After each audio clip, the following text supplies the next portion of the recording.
Hello everyone, how are you doing? This is MD Tech here with another quick tutorial. In today's tutorial, I'm going to show you guys how to delete a user account on your Windows 11 computer. So it should be a pretty straightforward process, and let's go ahead and jump right into it. So all you have to do is open up the search magnifying glass down your system taskbar and type in control panel. Best result should go back with control panel. Go ahead and open that up. Set your view by to large icons, and then scroll down and select user accounts. Go ahead and left click on it to open it up.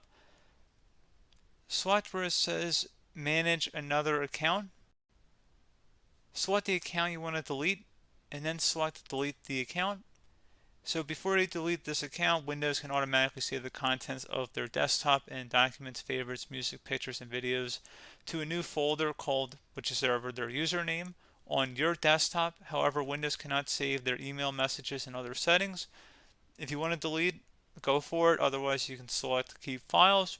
I'm going to just select delete account, and that's it. So pretty straightforward process, guys. Do hope that I was able to help you out, and I do look forward to catching you all in the next tutorial. Goodbye.